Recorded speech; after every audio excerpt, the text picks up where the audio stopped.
what a day! What a lovely day!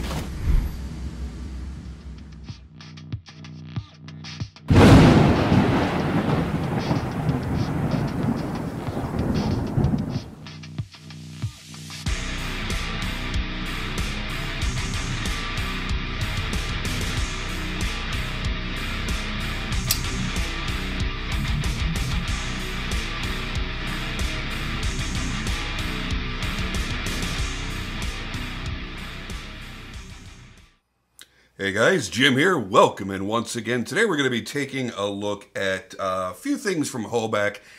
This is not going to be a review. You will be getting a few reviews coming up very shortly as I continue on with my Hoback series that I'm working on here, that I am tentatively calling the Book of Hoback. Welcome to part 1. And I think it's important to just get things out of the way right up front. Jake screwed up. Jake got dragged by the internet. Now I'm going to be doing a deep dive review comparing the new Hoback Mark VI production knives to the original full custom. I've got the word production in my head right now because that's really what this video is about. I'm going to be comparing the new Mark VI production knives to the original custom. For those that don't remember, you can stay tuned to the end of the video, or you can just fast forward to it. I'm going to have a link here to my original review of this knife 9 years ago, nearly a decade ago. And I got to tell you, it's still one of the damn coolest knives that's out there. You know, and there's not many of the full custom Hobacks, by the way. And I'll be adding in the Radford and the Monster Quachetti, just for good measure. But before I get there, I want to get into the Hoback updated story, if you will.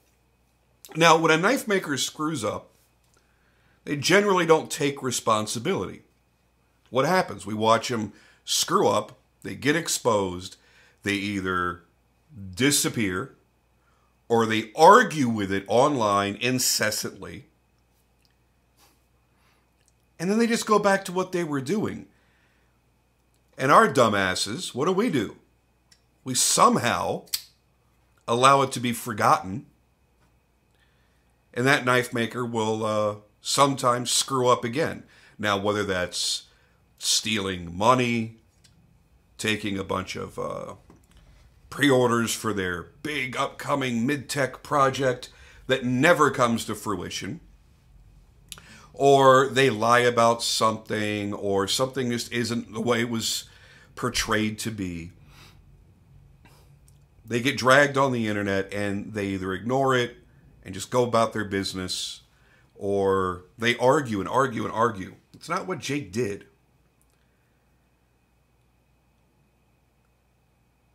So how do people further fan the flames of controversy?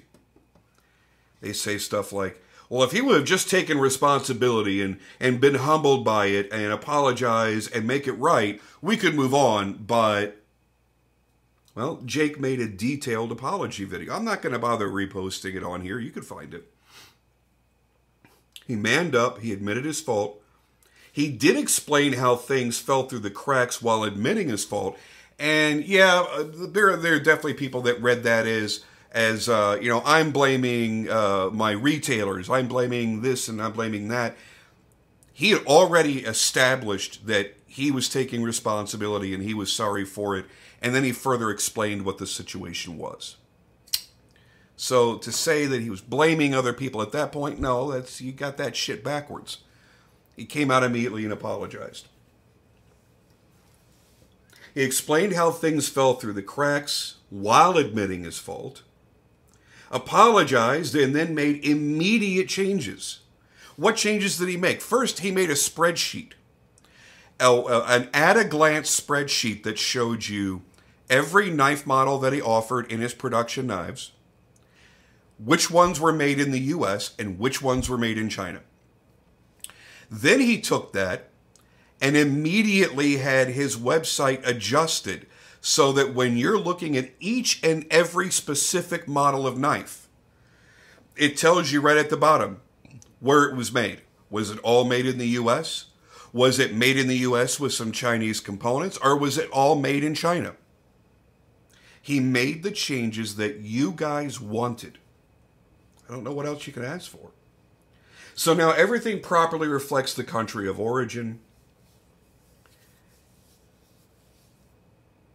And it should be okay, but I'm still watching people talk shit. Now, why am I making this video instead of just simply reviewing the knives? Because I made a little sneak peek, a little quickie little video showing, hey, I'm going to do some cool Hoback stuff soon. And people started jumping in there.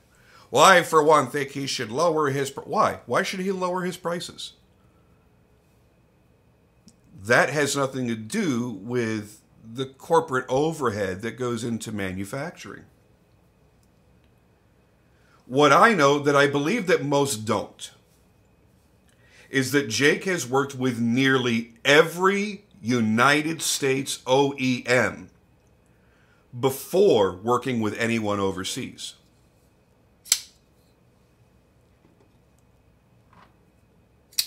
He gave them all a chance for years. Now, I know this from talking with a few of those machine shop owners and from talking to Jake. This was a long time ago. Jake would place enormous orders and end up receiving them weeks late to months late. Now, when that happens, especially when you're selling in the volume that Jake had been selling at, it screws everything up. And you have so much money tied up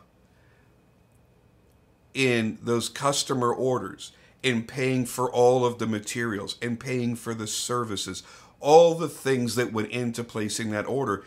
And when you're unable to deliver to your customers at your promised time, when you're unable to show up at a big show like Blade Show or something like that without the product that should have been there a month before the show, so that you had time to QC everything, and the shit still isn't there, what do you think that does to your business? It's insane. In one case, I remember him having a fight with one of his vendors to return an entire order because very few of the knives would even function.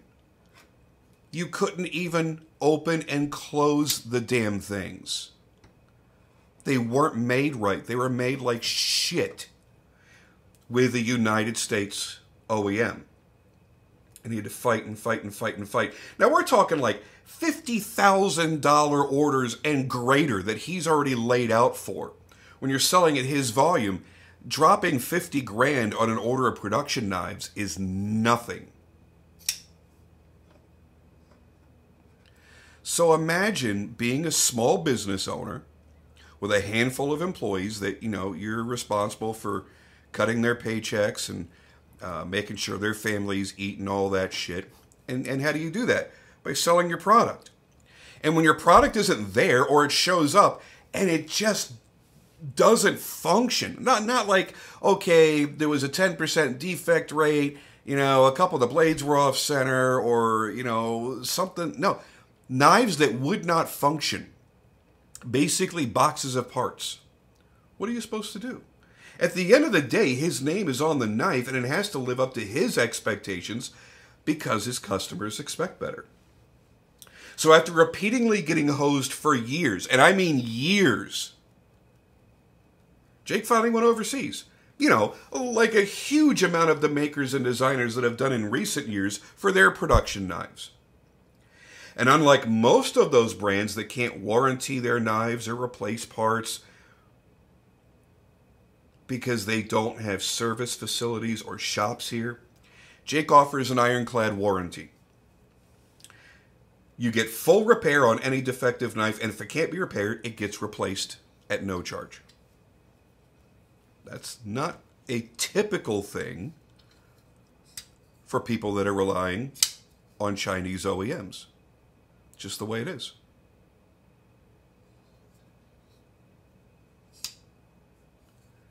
People said, oh, but at the prices he was charging. Folks, he was charging the same amount that a comparable Riot would retail for. I'm not sure why anybody was surprised by the pricing. Oh, well, if it wasn't made in the U.S., then it should have been cheaper. Why? How many knives have you made? How many production knives have you made? How many orders have you placed? How do you know what the costs are that are involved? Do you even understand how much it costs to ship a pallet of these knives? I mean, the whole thing is insane. When people don't know what they're talking about, it's much easier for them to get enraged. And here's the thing. I understand where a lot of the rage comes from. That's why I don't really want to pick on anybody in particular. And you know, I thought about mentioning a few people that had gotten their panties in a twist and got up on YouTube and started talking about pride of ownership and how scanned we were because of the prices. And it's just not worth it because I understand how people feel when they feel like they were misled. Again, I'm not giving Jake a free pass. I'm not. I can't. I don't think that he meant for anybody to be misled. He didn't lie to anybody, but a lot of people they're going to say, well, lies by omission are still lies. Okay. I just don't think he was thorough enough on the business end to make sure that all the retailers knew that these weren't made in the U.S. Because he's done full customs that obviously he himself made here in the U.S. And he began a mid-tech line about 8 years ago. And those were made in the U.S. A bunch of knives were made in the U.S. Again, as I mentioned, he worked with a lot of U.S. OEMs.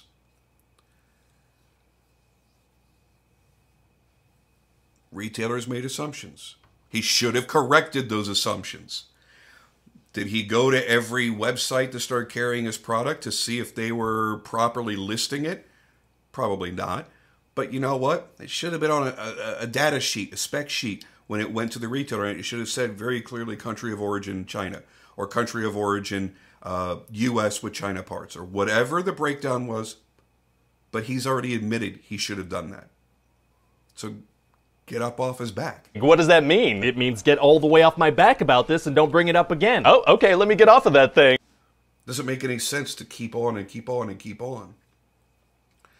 But I do understand, you know, if you thought you were buying one thing, you thought you were paying a premium price for that one thing, then you should have gotten that one thing. And yeah, that there's nothing cool about that, man. There really isn't. But to say, oh, well, yeah, the prices he charged, guys, this is the price of a Riot in the same components, the same JG10, the black carbon fiber, or the black black wash carbon, did I say carbon fiber? I'm sorry. The black wash titanium, or the full DLC titanium and DLC blades. Really upgraded packaging, very cool packaging. You're paying Riot prices a little bit higher than We Knife prices, but you're paying the premium Chinese market prices for the higher end stuff. And this feels every bit like that. You get into something like the Sumo or the Summit, where there are much more complex knife builds with the machining and the fitments and the anodizing and the finishes and the things that were done. You look at those, I'm not talking about the lower end Chinese brands or the mid-tier Chinese brands. Compare it to the primos like Riot and now where Reich Knife is going. Yeah, man. Yeah, you're going to spend $600. Absolutely. That's the way it is. So I don't understand that mentality. Well, he should lower his prices now that we know. No, he shouldn't. He's got a business to run. And because, you know what? He's still making customs too. I don't think very often, but he still does. He's got a business to run. He's got a family to feed, and he's got other families to feed. Just like he said in his video. That's, I think, pretty much exactly how he worded it. that, hey, man, I got a family to feed and I got other families to feed with my employees. And that's just the way it is. We all would love stuff to be cheaper. We would all love stuff to all be American made. And I can tell you right now, knowing Jake for the past 9 years, almost a decade now, I can tell you right now, he went through all the struggles, and all of the financial sacrifices to try to be a U.S. only brand. He tried and tried and tried for years. It didn't work out. And that's the exact reason so many makers and so many designers are going to the Far East. Because, well, they know the problems. You know how they know those problems? From people like Jake having gone through them long before they ever needed to. That's how.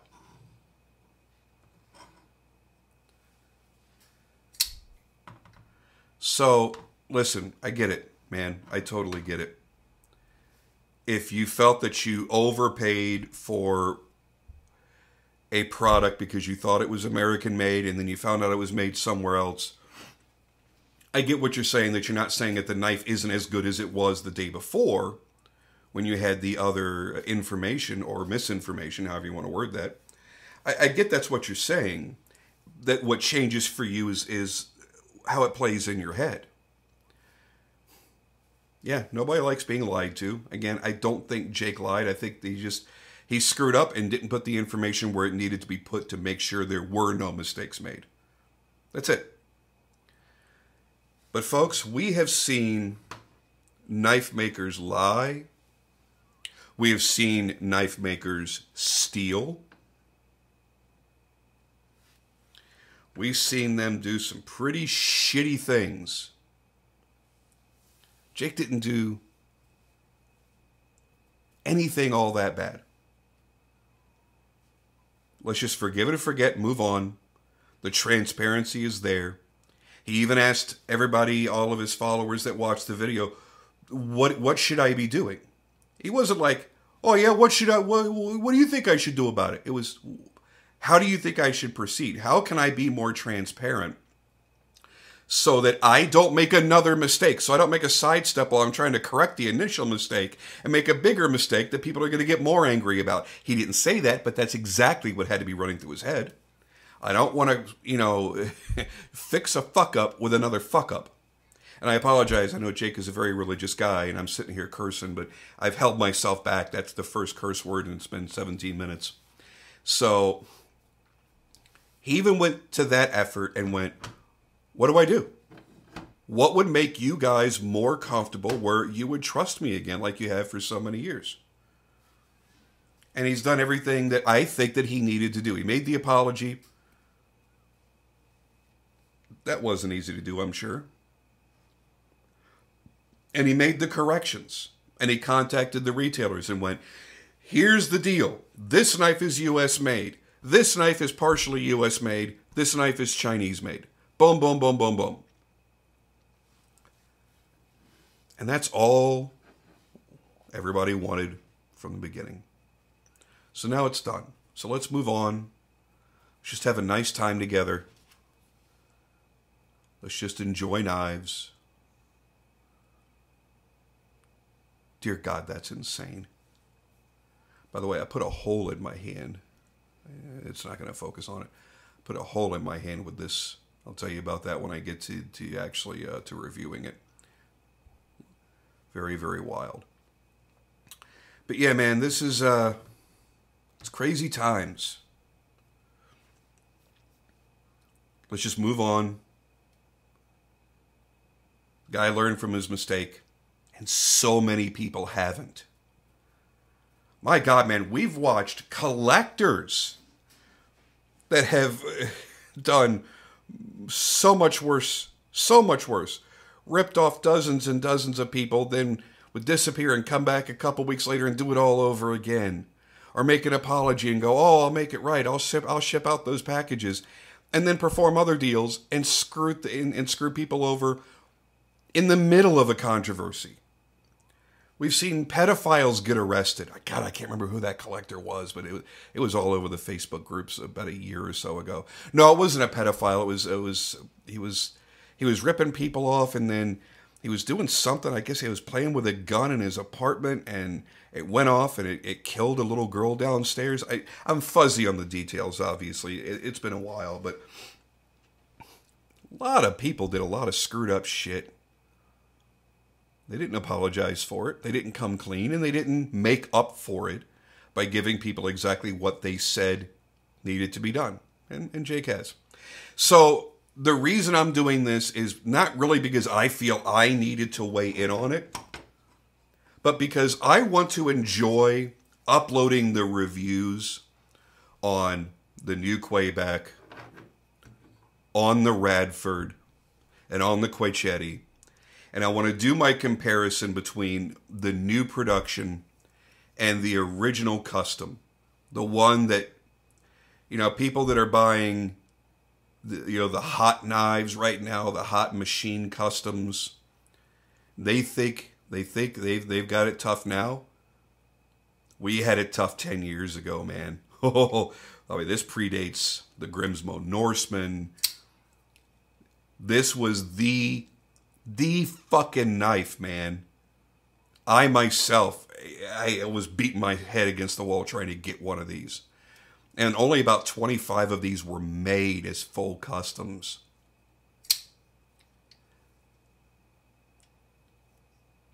At the time when everybody was trying to get their hands on cool overbuilt custom knives, this was the king.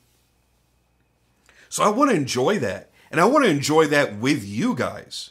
I want to have fun with it. I want to see what the differences are between this and this. And I want to see where improvements have been made by going to production. And yeah, by going to China. This was made in China. This was made in China. This was made in China. All three that I'm going to be reviewing are made in China. And if that offends you, then turn off your Chinese-made smartphone, turn off your Chinese-made television or computer monitor, and don't watch when I upload those. It's that simple. Now, yeah, I'm oversimplifying that, but really think about it. People always go, well, there are certain things you can't avoid. Because you can't buy an 100% American-made smartphone. I get that. There are things you can't avoid. So yeah, Mr. Smartass, some of us are going to have Chinese products because we can't help it. Yeah, go look in your fucking closet. Go look at the tags on your shirts. Go look at your sneakers. Go look at least 50% of the consumer products in your home. Look at probably 80% of the things that you've ordered off of Amazon. You had a choice. You wanted to get a certain brand, or you wanted to save a certain amount of money, or you wanted a certain look. You made that choice, and it's okay. Nothing wrong with that. I'm not talking down to you because you have Chinese things in your home. Who gives a shit? As long as the thing that you bought does what you want it to do, it satisfies you in whatever way it needs to satisfy you, who cares? Again, I'll circle back to, yes, I get the fact that if you thought it was made in one place and it was actually made somewhere else, you didn't buy that sumo only because you made an assumption of where it was made. That's bullshit. You bought the sumo because you thought it was a badass knife, because it was a unique design, had great finishes, had interesting options, and it was unlike any other knife on the market. Whether or not you knew it was made in China or made a decision based on that is small to irrelevant. That's not why you bought that knife. You bought it for all of the things that it tickled inside of you. Or maybe tickled on the outside of you. I don't know you that well. By the way, if anyone has a Summit or a Sumo, that they're pissed off about that you want to donate because you don't want them anymore, hit me up. I want one of each. Very much. Now, since I know that's not going to happen, if anybody out there, any of my viewers, happens to have a sumo and happens to have a summit that you're willing to give up for a couple of weeks for me to borrow to do a review on, I'd really like to get my hands on one. I can't possibly buy every knife I want to review and every knife I want to own, and it's too much. We've all been there. Y'all know that. It's just too much. And for me to keep making content, I've got to buy more than the average collector, and I just can't afford to do it, man. I can't do it. Can't buy them all. So, yeah, if anybody has one I can borrow of each of those, the Summit and the Sumo, please do hit me up. I've been wanting to play. I've never even touched one. I've been wanting to play with those for years. All right, I'm going to get off of here. 25 minutes. This is ridiculous. I could have done this in 13 minutes. Let's be realistic. Anyway, thank you guys for listening to my ramble.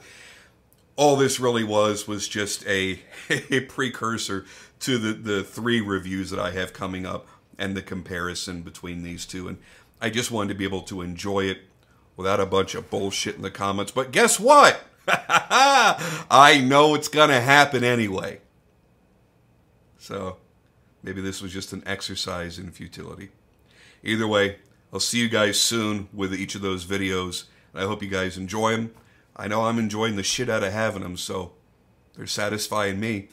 Let me see if I can satisfy you. See you guys then. Take care.